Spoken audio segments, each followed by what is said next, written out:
Hey guys, Jonathan here, and today I've got the Batman Forever Batmobile, which LEGO sent me early to review, but of course, all thoughts are my own.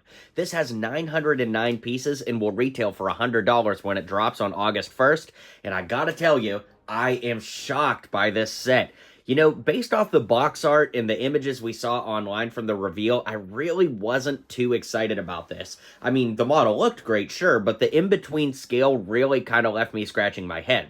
Now that I've got it built here and in person, the scale is really awesome, and I can't wait to show it to you and everything we've got here, so let's dive right in and get to it. Before we get too far into the review of the Batmobile itself, I thought it would be good to show it to you next to one of the UCS-style Batmobiles. The 66 Batmobile is one of my favorite at this scale that they've done, and as you can see when they're side by side, there is a considerable size difference between these two. You know, initially, I really wished that the Forever Batmobile would have been to this scale, and honestly, I still kind of wish it were, especially considering this is only $50 more than this. I just wish they had gone up to the scale, but that being said, I honestly do really like this a lot, so let's take a closer look at it now. So as we zoom into our review of the Batmobile, there's so much to talk about here. I'm going to get into the sizing and the shape and everything, but one thing that I would like to point out is I was very fortunate to get to be a part of a call with Mark Stafford, who was the designer of this set. LEGO did a roundtable where we could speak with the designer, and he gave a lot of insight as to the sizing of this and why it ended up being the scale that it is. Basically, in his words, the way they needed to scale this in order to get the front piece to look right, as well as, you know, the windscreen here and the bat wings in the back, they couldn't do it any smaller than this, so it couldn't be minifig scale, and if they tried to do it bigger, it ended up not working quite as well proportionally, so that kind of introduced this new scale that's new for this one, and it's not like trying to launch a new line of Batmobiles per se, it's really just trying to make this one look as great as it possibly can, without sacrificing anything by making it too small or too big, so my take is they kind of went with a Goldilocks approach, and they wanted to make it just right. So with that being said, let's start breaking it down even further. So here we are with the completed model. I've got it on my spinner here so we can look at it 360, and honestly, I like this way more now that I have it built in person than based off the box art. You know, just the way that it's shaped, like if I lift it up, you can see that the nose of the car actually is built at a slightly downward angle.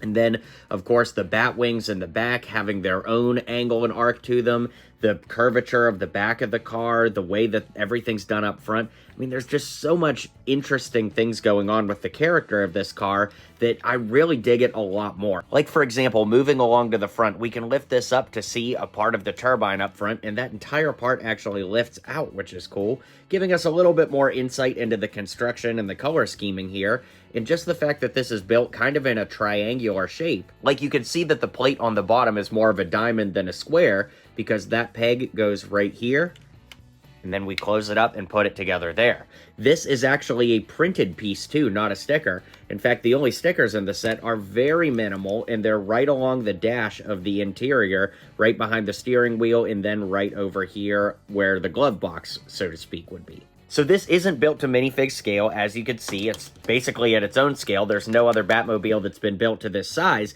and that's one of the things that they talked about during the designer interview, is that in order to get a lot of the shaping and contouring right, and even just the angle of the, you know, Batwing in the back here, it kind of had to be at its own scale. That being said, I genuinely wish that it was closer in size to the Adam West Batmobile and the other UCS ones, because I think we all would have liked to pay more money for this. I mean, I get how funny that is saying we would have liked to pay more money, but when it comes to an actual LEGO model, would you rather have this one for $100 or one that's built to scale with all your other Batmobiles so you can line them all up for slightly more?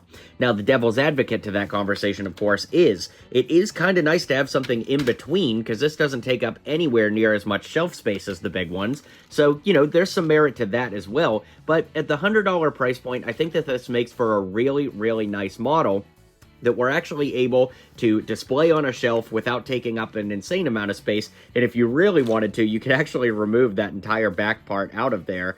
You know, it just clips in like that if you really needed to save shelf space. But regardless, it is really cool, and like I said, my mind has been completely changed after having built it. I like it way more, and that's all there is to say on my end for the Batmobile. Then, of course, we have the minifigure as well, and this is the sonar suit from Batman Forever, which is an interesting choice. It's not the traditional black suit that we remember, you know, for the bat nipples. It is what it is, folks. The 90s were a time. But Mark Stafford said that when they were deciding on what minifig to include here, they went with the sonar suit because it had a lot more standout features compared to just like the black and yellow suit, which looked a lot like the Michael Keaton suit. So in order to just give us something a little bit different, they went with the sonar suit.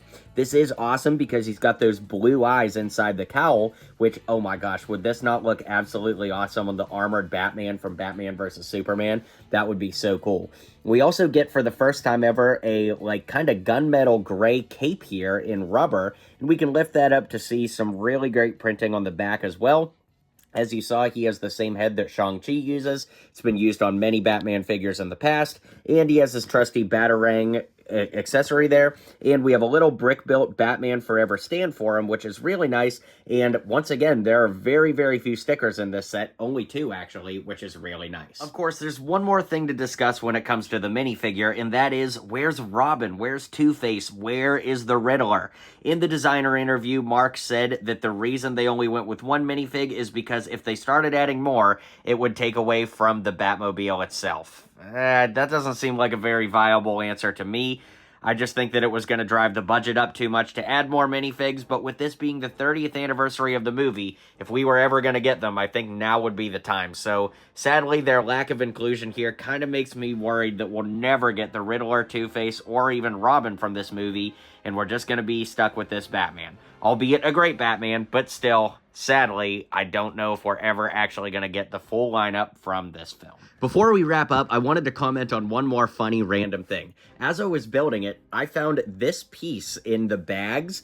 It was included in the set, and it doesn't actually go with this set at all, which is kind of fascinating. This piece only appeared in the AT-AT driver helmet, so how it ended up in the bags for this set, I have no clue. Personally, I've never seen something like that happen before, and I just had to mention it because it's so funny and random. Alright guys, like I said, I was really surprised with this once I got it built. The in-between scale definitely concerns me because it makes me wonder if LEGO's going to try to do a whole new scale altogether, but as we talked about, that was really just done because of the scale of how this particular model needed to be, so this is probably more of a one-off at this size than kicking off an entire new sub-theme of Batmobiles.